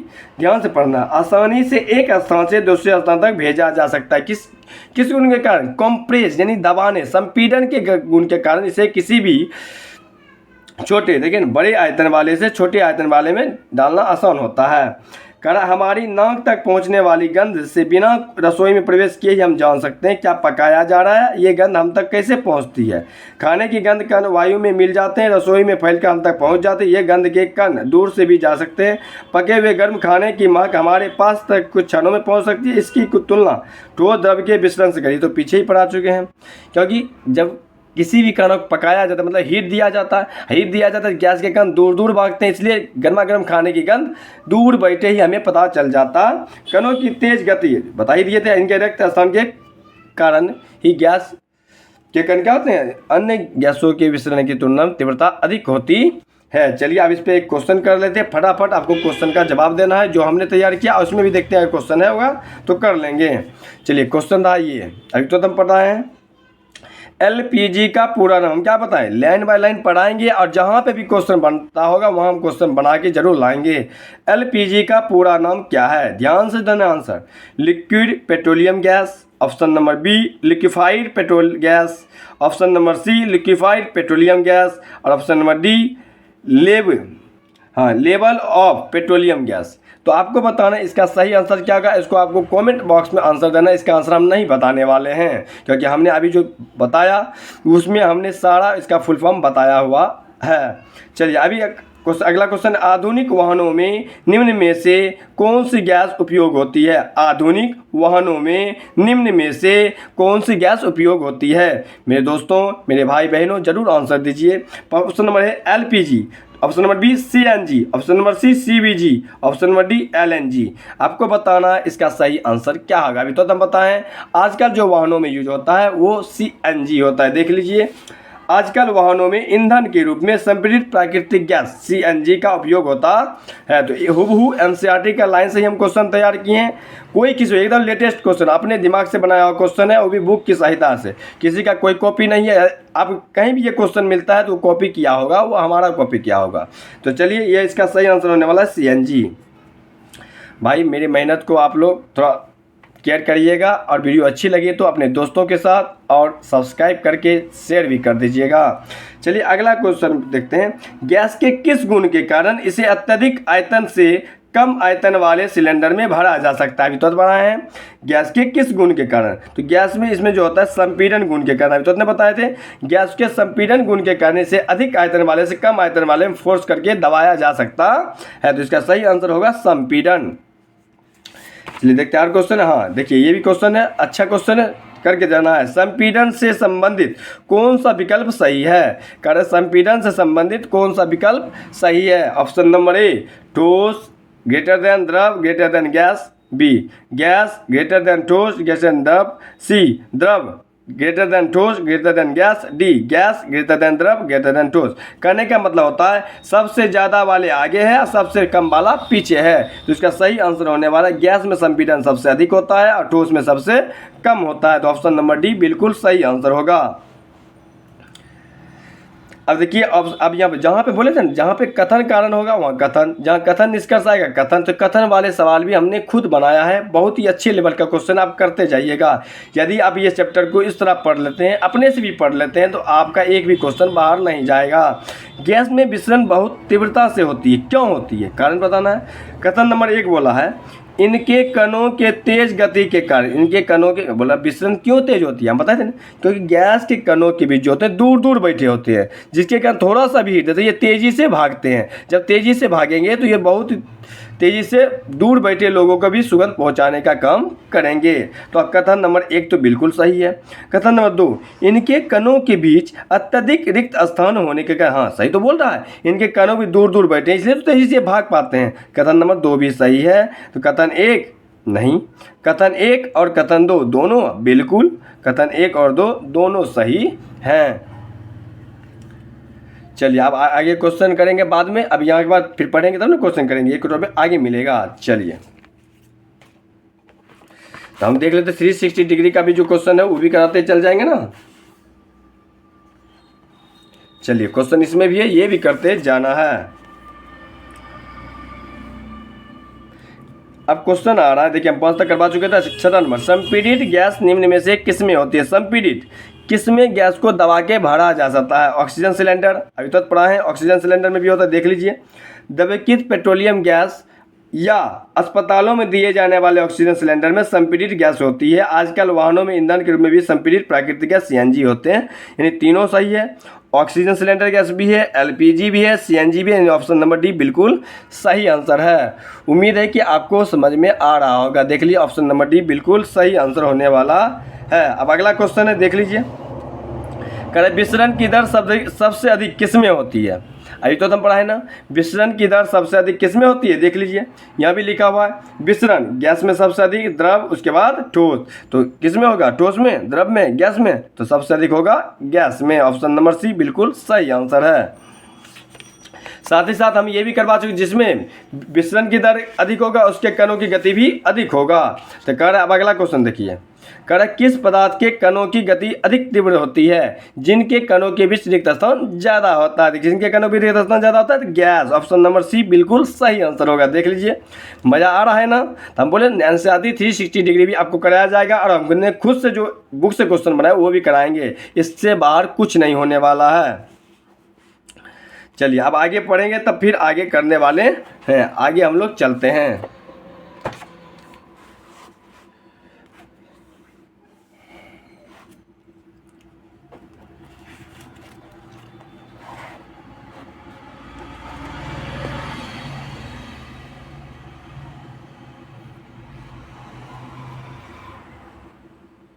चलिए अब हम लोग पढ़ने वाले क्या पदार्थ अपनी अवस्था को बदल सकता है। हाँ यहाँ कुछ क्वेश्चन दिया गया, चाहेंगे तो हम ये भी बता सकते हैं। तो पहले हम लोग कर लेते हैं टॉपिक, क्योंकि वीडियो लंबा हो जाएगा इसलिए। अब क्या पदार्थ अपनी अवस्था को बदल सकता है? बदल सकता है। अब पूछिएगा पदार्थ की अवस्था बदलने के क्या कारण हो सकते हैं? तो पदार्थ की अवस्था बदलने के हम बोले जहाँ पे भी जो पॉइंट आएगा हम खुद लिख देंगे। देखिए यहाँ लिख दिए हैं। इनकी अवस्था बदलने का कारण है ताप व दाब में परिवर्तन। ताप और दाब में परिवर्तन होने से ही कोई पदार्थ ठोस से द्रव में जाएगा, द्रव से गैस में जाएगा, गैस से द्रव में आएगा, द्रव से ठोस में आने वाला है। तो इसमें दो ही गुण है, ताप व दाब में परिवर्तन होने के कारण। आइए हम लोग चलते हैं। जैसा दिया गया ठोस जैसे बर्फ, द्रव जैसे जल, गैस जैसे जलवाष्प। जलवाष्प भी एक गैस का ही अवस्था है। चलिए अब यहाँ पे ये भी कोई पढ़ने का कोई ज़रूरी नहीं है, बोले ना जहाँ पे ज़रूरत होगा हम पढ़ा देंगे, आपको टेंशन लेने की कोई बात नहीं है। ठोस के तापमान को बढ़ाने पर इसके कणों की गतिज ऊर्जा बढ़ जाती है। सही बात है, क्योंकि एक तापमान देंगे तो जो आकर्षण बल है वो धीरे धीरे क्या होगा, टूटेगा टूटेगा टूटेगा टूटेगा। एक समय आएगा जब ये टूट के थोड़ा डिस्टेंस बना लेगा। गतिज ऊर्जा में वृद्धि होने के कारण कण अधिक तेजी से कंपन करने टूटेंगे और धीरे धीरे क्या होंगे, कंपन करेंगे, हिलेंगे भी। उष्मा के द्वारा प्रदत्त की गई ऊर्जा के कणों के बीच आकर्षण बल को पार कर लेती है। इस कारण कणों में अपने नियत स्थान को छोड़कर अधिक स्वतंत्र होकर गति करने लगती है। एक अवस्था ऐसी आती है जब ठोस पिघलकर द्रव, यहाँ लिखा हुआ है द्रव में परिवर्तित हो जाती है। अब यहाँ क्वेश्चन है, जिस तापमान पर ठोस पिघलकर द्रव बन जाता है वह क्या कहलाता है, गलनांक, मेल्टिंग पॉइंट। क्या कहलाता है, गलनांक कहलाता है। तो आपको समझ में आ गया होगा, वह तापमान जिस पर कोई ठोस पदार्थ द्रव में बदल जाता है क्या कहलाता है, गलनांक कहलाता है। देख लीजिए लिखा हुआ है, किसी ठोस का गलनांक उसके कणों के बीच के आकर्षण बल के सामर्थ्य को दर्शाता है। अब जिसका जितना आकर्षण बल अधिक होगा उसके गलनांक बिंदु तक पहुंचने में उतना अधिक समय लगेगा। तो सभी ठोस पदार्थों के अलग अलग गलनांक बिंदु होते हैं। चलिए दिखा हुआ है, बर्फ का गलनांक जो होता है 273.16 केल्विन। अब 16 को हम इग्नोर कर देते हैं, सिर्फ याद रखते हैं 273 केल्विन। इसी को हम लोग याद रखते हैं 0 डिग्री सेल्सियस, यानी बर्फ का गलनांक या तो 0 डिग्री सेल्सियस हो सकता है या 273 केल्विन हो सकता है। गलने की प्रक्रिया यानी ठोस से द्रव अवस्था में परिवर्तन को संगलन कहते हैं। गलने की प्रक्रिया को क्या कहते हैं, संगलन कहते हैं। हम बोलते हैं ना, जो हमारा नीचे दे कुछ भी नहीं छोड़ना है, और जहाँ पे जो है, देखिए हम डायग्राम बना लिए है ना, तो आपको समझाना है। तापमान का अंतर्राष्ट्रीय एसआई मात्रक केल्विन है। पीछे हम पढ़ा चुके हैं, शुरू में ही अब सारा जो एसआई मात्रक वाला जो दिया हुआ था चैप्टर में हम बता चुके हैं। तापमान के अंतर्राष्ट्रीय मात्रक क्या होता है, केल्विन। अब हमको पता है, आपको याद करने की कोई जोड़ नहीं, तुरंत बता दे तुरंत। अब एक क्वेश्चन आता है डिग्री सेल्सियस से केल्विन, यानी सी से के। अब ABCD तो पढ़े ही होंगे कि ए पहले सी आता है, पहले के आता है, पहले सी आता है उसके बाद के। जब आगे जाना होता है तो प्लस कर देंगे, तो सी से के जाने यानी सेल्सियस से केल्विन में जाना है तो प्लस 273 जोड़ना पड़ेगा, प्लस 273 जोड़ना पड़ेगा। या सॉरी यहाँ पे 16 होगा, 5 लिख दिए हैं, 6 होगा। चलिए 16 को इग्नोर भी कर सकते हैं, प्लस 273 ऐड करना पड़ेगा। जबकि के से सी, देखिए के बड़ा होता है सी छोटा होता है, तो के से सी आने के लिए 273 घटाना पड़ेगा, याद रखिएगा। चलिए अब कुछ क्वेश्चन को कर लेते हैं। यहाँ तक जो हम लोग पढ़े हैं कुछ क्वेश्चन को डील कर लेते हैं। आइए, कहाँ पे थे हम लोग,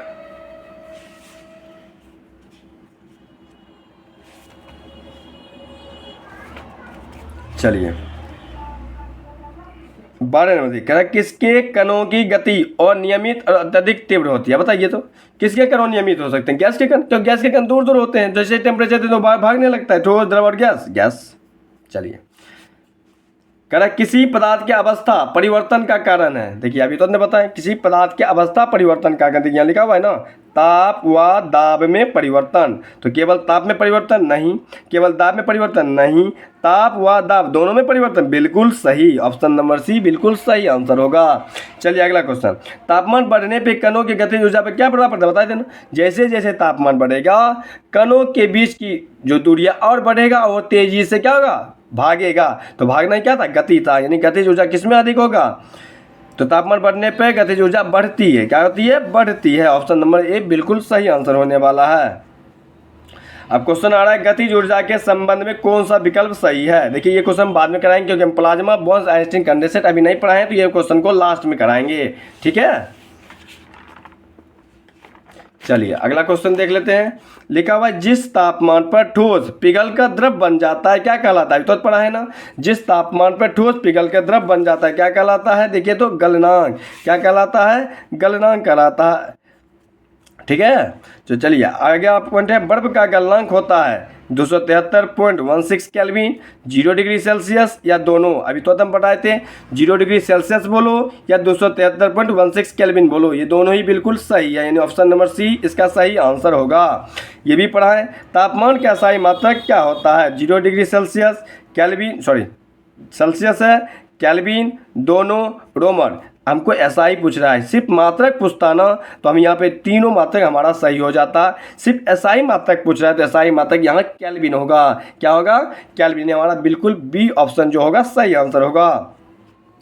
चलिए अब हम लोग चलते हैं आगे, पढ़ेंगे फिर क्वेश्चन को करेंगे। देख लेते हैं एनसीईआरटी 360 डिग्री में भी कुछ क्वेश्चन है तो उसको भी हम लोग निपटा लेंगे। चलिए एक क्वेश्चन है, करके जाइएगा। कह रहा बर्फ का संगलन बिंदु, हम बोले ना ठोस का द्रव में बदलना है, क्या कहलाता है? संगलन कहलाता है। कितना केल्विन होता है? केल्विन में पूछ रहा है। 0 डिग्री 273 केल्विन होता है। और भी क्वेश्चन है, देख लेते हैं। नहीं, अब आया अवस्था परिवर्तन वाले क्वेश्चन, जब आएगा फिर हम कराएंगे। अभी हम लोग सिर्फ पढ़ने पे जोर देते हैं। अब जो टॉपिक है वो पढ़ लेते हैं, उसके बाद आगे हम लोग क्वेश्चन करेंगे। अब हम बहुत नज़दीक आ गए हैं, ये चैप्टर खत्म होने वाला ही है। चलिए क्वेश्चन कर रहा है, टॉपिक कर रहा है, ध्यान से। किसी ठोस में गलने की प्रक्रिया में तापमान समान रहता है। ठोस का जब गलन प्रक्रिया होता है तापमान समान रहता है, ऐसे में उसमें ऊर्जा कहाँ जाता है? ध्यान सुनिए, ध्यान से, ये पॉइंट को समझना बहुत जरूरी है। कहता है उसमें ऊर्जा कहाँ हो जाती है? गलने के प्रयोग की प्रक्रिया के दौरान आपने ध्यान दिया होगा, गलनांक पर पहुंचने के बाद जब तक संपूर्ण बर्फ पिघल नहीं जाता है तापमान नहीं बदलता है।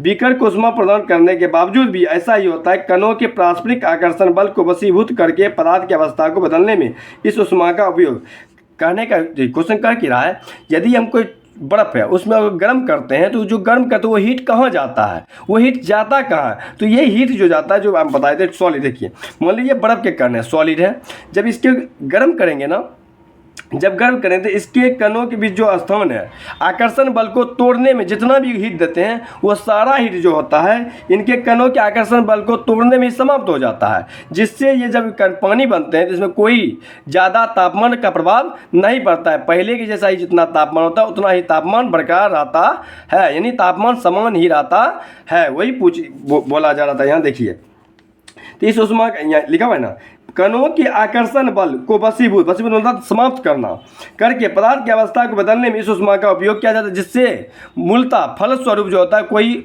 ऊष्मा उसमें नहीं रहता है, क्योंकि तापमान बिना किसी तरह की वृद्धि दर्शाए जो हमारा जल बनता है बर्फ के पिघलने से उसमें तापमान में कोई वृद्धि नहीं होता। यही कारण है। पूछेगा क्या कारण है? तो इसके कणों को तोड़ने में सारी ऊष्मा समाप्त हो जाती है, इसलिए यह माना जाता है बीकर में ली गई सामग्री छुपी रहती है, जिसे गुप्त ऊष्मा कहते हैं। इसी को गुप्त ऊष्मा मतलब पता ही नहीं चलता है, गायब हो जाता है। क्यों?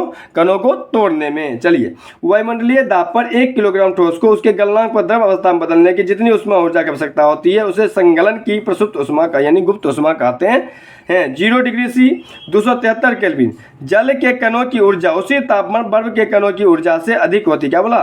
किसके कणों की ऊर्जा अधिक होगी? जब अब बताओ, तुम ही बताओ, बर्फ के कण तो सॉलिड फॉर्म है, बर्फ क्या है? सॉलिड फॉर्म है। और सॉलिड के कण क्या होते हैं? पूरा चिपके, तो इसमें गतिज ऊर्जा होगी ना, इसलिए तो बोल रहा है जल के कणों की ऊर्जा उसी तापमान पर बर्फ के कणों से क्या होगी? अधिक होगी। समझ में आ रहा है ना? क्योंकि जल के कण थोड़ा दूर दूर होंगे। चलिए आगे चलते हैं, सीधे यहाँ पर आ जाते हैं हम लोग। जब हम जल में उसमें ऊर्जा देते हैं तो कण अधिक तेजी से गति करते हैं। एक निश्चित तापमान पर पहुंचकर कणों में इतनी ऊर्जा आ जाती है कि वे परस्पर आकर्षण बल को तोड़कर आज़ाद हो जाते हैं, स्वतंत्र हो जाते हैं। द्रव गैस में बदल जाता है। वायुमंडलीय दाब पर वह तापमान जिस पर द्रव उबलने लगता है, जिस पर द्रव उबलने, आपने चाय बनाया होगा या पानी गर्म किया होगा तो देखिए हो जाएगा नीचे के कण बुलबुल के रूप में ऊपर आते हैं, फिर ऊपर वाले नीचे जाते हैं। ये नीचे के कण गर्म होने से हल्के होते हैं, वो ऊपर उठ जाते हैं, फिर ऊपर वाले नीचे जाते हैं। तो कहता है जिस पर उबलना प्रारंभ होता है उसको क्वथनांक कहते हैं। क्वथनांक कहते हैं। क्वथनांक हमारा जो होता है संपूर्ण प्रक्रिया होता है, समष्टि गुण, ये पूरे बिलियन में संपूर्ण प्रक्रिया होने वाला जो गुण है क्वथनांक है। आगे जाकर वाष्पीकरण पढ़ेंगे जो एक सतही घटना है, जो कि सिर्फ सरफेस पर होती है। कपड़ा हमारा सूखता है, क्यों? वो सतही घटना का है। जहाँ पे फोल्ड होता है वहाँ कपड़ा जल्दी नहीं सूखता है। क्या आप वाष्पीकरण की गुप्त ऊष्मा को परिभाषित कर सकते हैं? चलिए अब यहाँ पे कुछ नहीं पढ़ने वाला, यहाँ पे आ जाइए। अब कह रहे ठोस से द्रव जाना है, द्रव से गैस जाना है। बोलते ना जैसे ही ठोस से द्रव जाएंगे मतलब इसके कणों के बीच की दूरी बढ़ा रहे हैं, तो बढ़ाएंगे कब? जब टेम्परेचर देंगे, यानी तापमान बढ़ेगा और दाब घटेगा। तापमान के बढ़ाने और दाब के घटाने से ठोस से कोई पदार्थ द्रव में बदलता है और द्रव से गैस में बदलना होगा, फिर वही तापमान देंगे और दाब को घटाएंगे। जब इसके रिवर्स जाते हैं ना, जब गैस से द्रव बदलना हो, शीतलता कर लेते हैं, तो यहाँ उल्टा हो जाएगा। ताप को घटाएंगे, दाब को बढ़ाना होगा।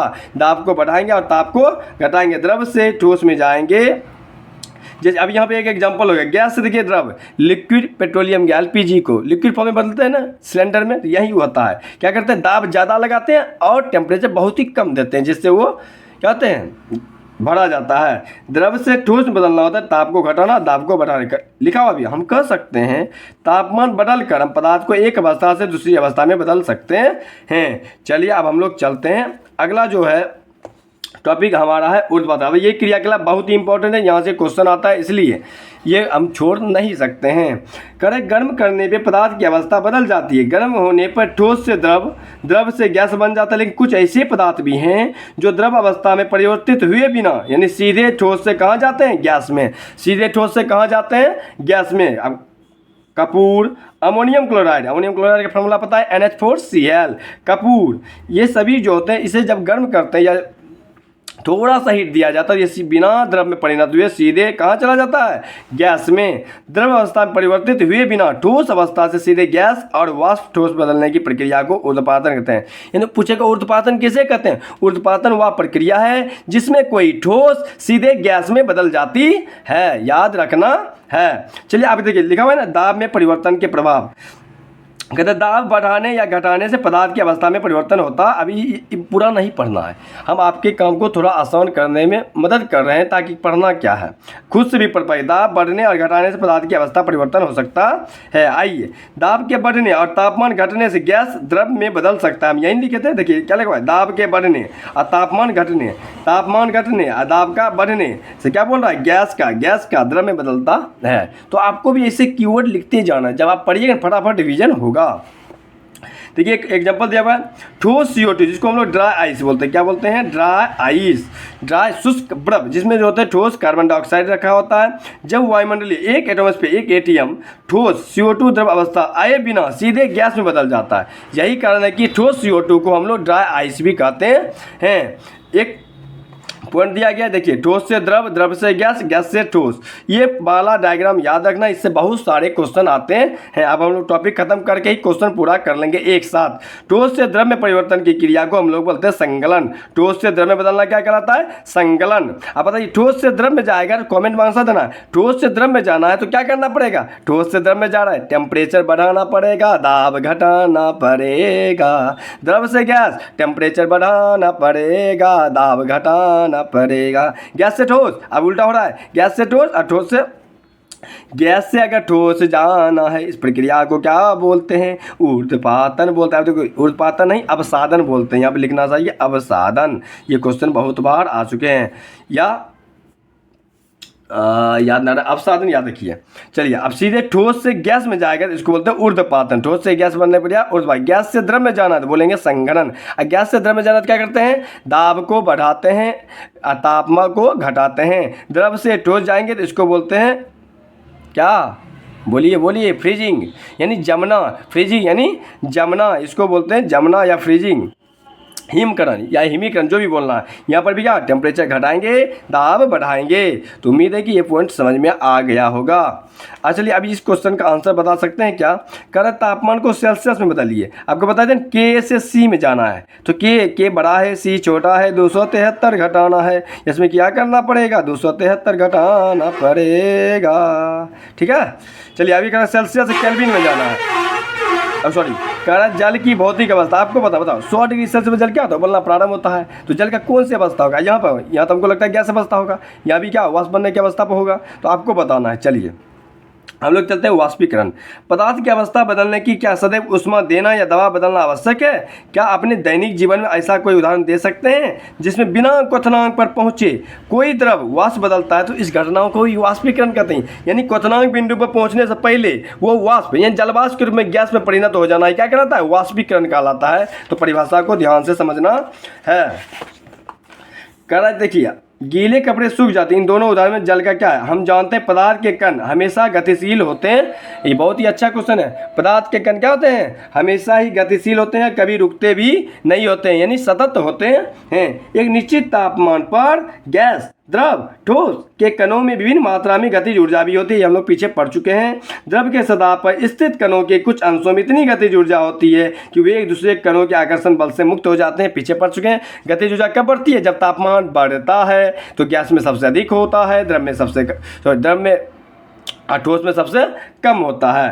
क्वथनांक से कम तापमान पर द्रव के वाष्प में परिणत होने की क्रिया को वाष्पीकरण कहते हैं। और वाष्पीकरण क्या है? सतही घटना है। वाष्पीकरण क्या है? सतही घटना है। अब कह रहे हैं वाष्पीकरण को प्रभावित करने वाले कारक पढ़ लेते हैं। आइए फटाफट हम लोग डील कर लेते हैं।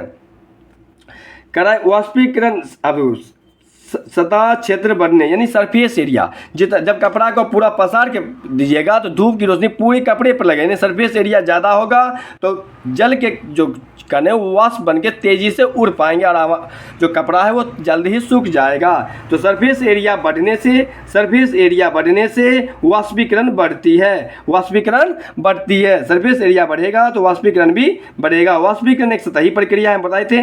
सतही क्षेत्र बढ़ने से वाष्पीकरण की दर भी बढ़ जाती है। जैसे कपड़े सुखाने के लिए हम उन्हें फैला देते हैं। चलिए आगे। अब कह रहा है तापमान में वृद्धि। देखिए धूप जितना कड़क रहेगा उतना तेजी से हमारा कपड़ा सूखेगा, यानी तापमान बढ़ने से भी वाष्पीकरण बढ़ती है और तापमान घटने से वाष्पीकरण की दर भी घटती है। कर आर्द्रता में कमी। देखिए आर्द्रता का मतलब होता है हवा में उपस्थित नमी की मात्रा। यदि नमी ज़्यादा होगा, अभी बताइए नमी ज़्यादा होगा तो कपड़ा देर से सूखेगा क्योंकि हीट कम होगा। तो नमी ज़्यादा होने से कपड़ा देर से सूखेगा, तो इसलिए नमी का कम होने से यानी आर्द्रता में कमी। आर्द्रता का मतलब ये नमी, आर्द्रता में कमी होगा यानी वायुमंडल में पानी की मात्रा कम होगी और हीट ज़्यादा होगा तो कपड़ा तेज़ी से सूखेगा। यानी आर्द्रता में कमी करेंगे तो वाष्पीकरण की दर बढ़ जाएगी। किसी निश्चित तापमान पर हमारे आसपास वायु में निश्चित मात्रा में जलवाष्प होते हैं। जब वायु में जल के कणों की मात्रा पहले से अधिक होगी तो वाष्पीकरण की दर घट जाएगी, यानी आर्द्रता बढ़ेगी तो वाष्पीकरण घटेगी, आर्द्रता कमेगी वाष्पीकरण बढ़ेगी। वायु के तेज वायु और हवा भी रहे तो वायु में तेजीपन रहे और धूप भी ज़्यादा रहे तो हमारा कपड़ा तेज़ी से सूखता है। चलिए आप कुछ क्वेश्चन कर लें, क्या कर लें? चलिए कर लेते हैं। हम लोग कर चुके हैं 18 नंबर तक क्वेश्चन कर चुके हैं। अब 19 नंबर। किसी ठोस के गलने की प्रक्रिया में तापमान क्या रहता है? बताए थे। किसी ठोस के गलने की प्रक्रिया में तापमान क्या रहता है? समान, असमान, कभी समान कभी असमान, नहीं पता। इसका सही आंसर होगा समान। अभी हम बताए थे कोई ठोस पदार्थ को जब द्रव में बदलते हैं हीट देते हैं, तो हीट जब देते हैं उसके कणों को तोड़ने में उसका सारा हीट क्या हो जाता है? खत्म हो जाता है, जिससे उसका तापमान क्या होता है? कांस्टेंट, यानी समान है। तो पहले जितना था उतना ही तापमान बाद में भी रहता है। वहीं से ये क्वेश्चन बनाया गया है। कहते किसी तापमान पर जल के कणों की ऊर्जा बर्फ के कणों से अधिक होती है। किस तापमान पर जल के कणों की ऊर्जा बर्फ क्या बता? जल के कणों की ऊर्जा बर्फ के कण, क्योंकि 0 डिग्री सेल्सियस पर क्या होता है? 0 डिग्री सेल्सियस पे ये क्या होता है? गलना प्रारंभ करता है, तो 0 डिग्री सेल्सियस होगा हमारा सही। यहाँ देखिए ये क्वेश्चन दिया गया था, हमारा बुक का क्वेश्चन है, यहाँ देखिए है ना। 0 डिग्री सेल्सियस पर जल के कणों की ऊर्जा उसी तापमान पर बर्फ के कणों की ऊर्जा से अधिक होती है। चलिए अगला क्वेश्चन हम लोग कर लेते हैं। इनमें से किस में ऊर्ध्वपातन संभव है? बोला ना, कपूर, अमोनियम क्लोराइड, ठोस CO2 सभी। ये अभी हम कराए थे ना, ये अभी हम तुरंत बोले थे। क्रियाकलाप सभी नहीं पढ़ना, जो पढ़ते जाना वो याद रखते जाना। देखिए यहाँ पे क्रियाकलाप में दिया हुआ है ना, कपूर, अमोनियम क्लोराइड, और यहाँ पर जो हम पढ़ाए थे ड्राई आइस। तो तीनों जो होता है यानी इसमें भी दिया कपूर, अमोनियम क्लोराइड, ठोस CO2, हमारा सही आंसर होगा इनमें सभी। अब कह रहा है क्वथनांक से कम तापमान पर द्रव का वाष्प में परिणत हो जाना क्या कहलाता है? वाष्पीकरण। क्वथनांक से कम तापमान पर क्या कहलाता है? वाष्पीकरण कहलाता है। वाष्पीकरण एक गैस प्रक्रिया भी तो बताएं। वाष्पीकरण एक कैसा प्रक्रिया है भैया? वाष्पीकरण देखिए तो देखिए वाष्पीकरण कैसा प्रक्रिया है? सतही प्रक्रिया है। तो वाष्पीकरण कैसा प्रक्रिया है? सतही प्रक्रिया है।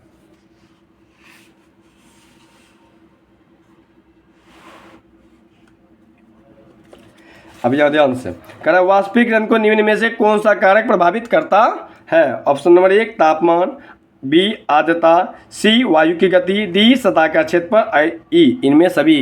तो अभी तो हम पढ़ाए इनमें सभी। तापमान बढ़ने से वाष्पीकरण बढ़ता है, तापमान घटने से वाष्पीकरण घटता है, आर्द्रता बढ़ने से वाष्पीकरण घटता है, आर्द्रता कमने से वाष्पीकरण बढ़ता है, वायु की गति बढ़ने से वाष्पीकरण बढ़ता है, सतह का क्षेत्रफल बढ़ने से वाष्पीकरण बढ़ता है। अब यह भी क्वेश्चन अब आगे करेंगे क्योंकि अभी हम पढ़े नहीं हैं, तो इससे आगे क्वेश्चन अब बाद में करेंगे। चलिए हम लोग तब तक एनसीईआरटी के कुछ इम्पोर्टेंट जो 360 डिग्री वाला है उसमें कुछ क्वेश्चन है वो कर लेते हैं। चलिए आ गया, 9 नंबर तक कर चुके हैं। कह रहा है किसी पदार्थ का ठोस से सीधे वाष्प में परिणत हो जाना क्या कहलाता है? वाष्पन कहलाता है, उबलना कहलाता है, संघनन कहलाता है, ऊर्ध्वपातन। क्या बोला? ठोस से सीधे वाष्प मतलब गैस, वाष्प मतलब क्या? तो गैस, तो ऊर्ध्वपातन हो जाएगा। आइए, गैस का द्रव में परिवर्तन होना, मतलब गैस का द्रव में गैसीकरण, ऊर्ध्वपातन, जमना, संघनन। गैस का द्रव में संघनन होता है। क्या होता है? संघनन होता है। देखिए ये पॉइंट अभी हम तो करवाए हैं। वाताव जिस पर ठोस द्रव में ठोस द्रव में बदलता है क्या कहलाता है? जमना, क्वथनांक, संघनन, द्रवनांक। ठोस द्रव में बोलता है तो द्रवनांक हो जाएगा, ठोस द्रव में बदलता है द्रवनांक कहलाता है। चलिए हमारा तो इसमें चूंकि 12 क्वेश्चन है, बहुत सारे क्वेश्चन इसमें नहीं भी दिया गया। अब इसके बाद देखिए चैप्टर नंबर 2 चालू हो जाता है। अब इस सारा क्वेश्चन हम 360 डिग्री में जो भी दिया गया था हम ये करवा चुके हैं, और बाकी बहुत सारे क्वेश्चन हमने खुद से बना के आपको करवाए हैं। अभी और भी बाकी है, अभी वीडियो में बने रहना है। बस एक थोड़ा सा ये पॉइंट पढ़ना, बस हमारा चैप्टर खत्म हो जाएगा। चलिए, कह रहा वाष्पीकरण के कारण शीतलता कैसे होती है? खुले हुए बर्तन में रखे द्रव निरंतर वाष्पशील होते हैं। कि अब कैसे होता है? ध्यान से, वाष्पीकरण के दौरान कम हुई ऊर्जा पुनः प्राप्त करने के लिए द्रव के कण जो होते हैं अपने आसपास, इसलिए नहीं कहता घड़ा में जो पानी रखा जाता है वो अपने आसपास से ऊर्जा अवशोषित करते हैं, ऊर्जा अवशोषित कर लेते हैं। इस तरह आसपास से ऊर्जा अवशोषित होने के कारण शीतलता का अनुभव होता है। जैसे आप कभी सेंट मारिएगा ना, हाथ पर परफ्यूम मारिएगा, देखिएगा वो बहुत ठंडा पड़ जाता है। क्यों? आसपास से ऊर्जा को अवशोषित कर शीतलता प्रदान करता है। यहाँ लिखा हुआ भी देख लीजिए। जब आप एसीटोन नाखून की पॉलिश हटाने वाले द्रव को अपने हथेली पर गिराते हैं तो क्या होता है? ठंड का अनुभव होता है। चलिए अब हम लोग यहाँ कुछ नहीं पढ़ने वाला, सीधे हम लोग आ जाते हैं अब पदार्थ की। ये देखिए इस तरह के डायग्राम में जो दिया गया है बहुत ही इंपॉर्टेंट, बहुत ज़्यादा इंपॉर्टेंट। आइए अब वैज्ञानिक पदार्थ की 5वीं अवस्था की चर्चा कर रहे हैं। बोस आइंस्टीन कंडेंसेट, ठोस, द्रव, गैस और प्लाज्मा। इसी क्रम में आपको याद भी रखना है, यानी सबसे ज़्यादा सॉलिड पूछ देगा आप तो बीईसी, इसको हम बीईसी भी बोलेंगे, बोस आइंस्टीन कंडेंसेट, उसके बाद ठोस, उसके बाद द्रव, उसके बाद गैस, उसके बाद प्लाज्मा। और इस पांचों में पूछेगा सबसे अधिक कणों के बीच अधिक गैप कहाँ होता है? तो प्लाज्मा में होता है। सबसे ज़्यादा टेम्परेचर पर कौन ज़्यादा गतिशील होगा? तो प्लाज्मा होगा। सबसे कम कौन गतिशील होगा? पहले ठोस बोलते तो आप क्या बोल रहे हैं? बोस आइंस्टीन कंडेंसेट, क्योंकि हम 5 अवस्था के बारे में आप पढ़ रहे हैं। प्लाज्मा, इस अवस्था में कण अत्यधिक ऊर्जा वाले अधिक उत्तेजित होते हैं। ये कण आयनीकृत गैस के रूप में होते हैं। फ्लोरोसेंट ट्यूब, नियॉन बल्ब में प्लाज्मा, जाने कितना बार ये क्वेश्चन कितने एग्जाम में आ चुका है। नियॉन बल्ब के अंदर नियॉन गैस, फ्लोरोसेंट ट्यूब के अंदर हीलियम या कोई अन्य गैस होती है। बहुत ही अच्छा। फ्लोरोसेंट ट्यूब के अंदर कौन सी गैस होती है? हीलियम। आजकल नाइट्रोजन भी भरा जा रहा है। विद्युत ऊर्जा के प्रवाहित होने पर यह गैस क्या हो जाती है? आयनीकृत हो जाते हैं। आवेशित होने पर ट्यूब और बल्ब के अंदर एक चमकीली प्लाज्मा तैयार होता है जिससे ये लाइट करते हैं या प्रकाश प्रदान करते हैं। प्लाज्मा के कारण ही सूर्य और तारों में भी चमक होती है। उच्च तापमान के कारण ही तारा में प्लाज्मा का निर्माण होता। क्वेश्चन को याद रखिए, हाई टेम्परेचर पर ही हम बोले ना सबसे ज्यादा टेम्परेचर किसमें हो सकता है? प्लाज्मा ही ग्रहण कर सकता है। और सबसे कम लोएस्ट टेम्परेचर पूछेगा तो बोस आइंस्टीन कंडेंसेट। इसके कण इतने ज़्यादा गतिशील होते हैं, गतिशील कहते हैं, इतने ज़्यादा इनके कणों भी आकर्षण बल होते हैं कि इसमें गतिज ऊर्जा न के बराबर होते हैं, बहुत ही नग्न होते हैं। यही क्वेश्चन आया हुआ था 1275 के मेंस में। नहीं पता है जाके क्वेश्चन आप देख भी सकते हैं। Bose Einstein condensate. सन 1920 में भारतीय वैज्ञानिक सत्येंद्रनाथ बोस ने पदार्थ की 5वीं अवस्था के कुछ गणना की। उन गणनाओं के आधार पर अल्बर्ट आइंस्टीन ने पदार्थ की एक नई अवस्था भविष्यवाणी की, इसलिए इनको बोस आइंस्टीन कंडेंसेट कहा जाता है। क्योंकि सबसे पहले किसने? सत्येंद्रनाथ बोस ने। तो यहाँ से ले लिया बोस। उसके बाद उनकी अवस्थाओं को पूरा क्लेरिफाई किसने किया? अल्बर्ट आइंस्टीन ने। तो यहाँ से आ गया आइंस्टीन, इसलिए इसका नाम पड़ गया बोस आइंस्टीन कंडेंसेट। इनके लिए 2001 में जब इसकी अवस्थाओं को बताया गया। तो उन 3 अमेरिकी वैज्ञानिक ने अवस्थाओं को क्लेरिफाई किया, जिसके लिए इन्हें 2001 में नोबेल पुरस्कार से सम्मानित किया गया। नोबेल पुरस्कार से सम्मानित, और भी भौतिकी के क्षेत्र में। किस क्षेत्र में? भौतिकी के क्षेत्र में। ये कौन से वैज्ञानिक थे? एरिक ए कार्नेल थे, कैटरले थे, कार्ल ई एमन थे। ये तीनों वैज्ञानिक अमेरिका के थे और तीनों को नोबेल पुरस्कार से सम्मानित किया गया। चलिए अभी थोड़ा सा ही बचा हुआ है। अब कह रहा है वाष्पीकरण के दौरान द्रव की सतह के कण हमारे शरीर या आसपास से ऊर्जा प्राप्त कर वाष्प में बदल जाते हैं। वाष्पीकरण की प्रसुप्त यानी गुप्त उष्मा के बराबर उसमें ऊर्जा हमारे शरीर से अवशोषित हो जाती है, जिससे शरीर शीतल हो जाता है। यानी पूछेगा किसी हम जो सेंट मारते हैं उसकी शीतलता कारण क्या है? वाष्पीकरण की घटना। चूंकि सूती कपड़ों में जल का अवशोषण अधिक होता है, इसलिए गर्मी के समय वो हमें शीतलता प्रदान करती है। बर्फीले जल से भरे गिलास की बाहरी सतह पर आपने देखा होगा जल की बूंदें आ जाती है। क्यों? क्योंकि वायु में उपस्थित जलवाष्प की ऊर्जा ठंडे पानी के संपर्क में आकर कम हो जाती है और यह द्रव अवस्था में बदल जाती है, जिससे जल की बूंदें गिलास पे नजर आती है। चलिए आपको बताना है वीडियो कैसी लगी। उससे पहले कुछ क्वेश्चन करके जाइए। आइए अब ये क्वेश्चन कर लीजिए और उसके बाद आपको कमेंट में टाइप करना है कि वीडियो कैसी लगी, क्या नेक्स्ट चैप्टर पर वीडियो बनाया जाए या नहीं। वर्तमान समय में पदार्थ का कुल अवस्था है 5, 2, 3, 4। तो क्या हो जाएगा? 5। कौन कौन? ठोस, द्रव, gas, Bose Einstein condensate, plasma. अब एक क्रम में सबसे पहले आएगा BEC बोस आइंस्टीन कंडेंसेट, तब आएगा ठोस, तब आएगा द्रव, तब आएगा गैस, तब आ जाएगा प्लाज्मा। कह रहा पदार्थ के कौन सी अवस्था के कण आयनीकृत होते हैं? अभी तो बताए हैं, गैस होता है, द्रव होता है, बोस आइंस्टीन कंडेंसेट या प्लाज्मा? प्लाज्मा होती है। सूर्य, तारा, नियॉन बल्ब, फ्लोरोसेंट ट्यूब में पाया जाता है। Gas, Bose Einstein condensate, plasma कोई नहीं, प्लाज्मा पाया जाता है। यहाँ देखिए अभी तो बताएं, plasma, fluorescent tube, neon bulb, सूर्य और तारा। चलिए आगे। करा बोस आइंस्टीन कंडेंसेट का पता सर्वप्रथम किस वर्ष लगाया गया? तो 1910, 1915, 1920, 1925। सही आंसर होगा 1920। इनमें से कौन सी पदार्थ की 5वीं अवस्था है? तो 5वीं अवस्था में बोस आइंस्टीन कंडेंसेट यानी BEC को माना जाता है। किस वर्ष BEC की अवस्था प्राप्त हेतु नोबेल पुरस्कार दिया गया? सन 2000, 2001, 2002, 2003। तो सही ऑप्शन होगा 2001। अमेरिका के 3 वैज्ञानिक को भौतिकी के क्षेत्र में देख लीजिए 2001 में नोबेल पुरस्कार दिया गया था। पदार्थ का कौन सा अवस्था अत्यधिक बहुत कम ताप पर अत्यधिक शीतल पाया जाता है, यानी बहुत ज़्यादा कोल्डेस्ट, यानी इसका सही आंसर होगा बोस आइंस्टीन कंडेंसेट। इस प्रकार हमने बहुत सारे क्वेश्चन, जहाँ भी जो क्वेश्चन बन सकता था line by line, page bye page पढ़ाते हुए इस चैप्टर को अच्छी तरह समझाया है। वीडियो अच्छी लगी हो तो चैनल को लाइक, शेयर, सब्सक्राइब करके जाइएगा। दोस्तों के साथ शेयर करके जाना है। नेक्स्ट चैप्टर के साथ मिलते हैं। धन्यवाद।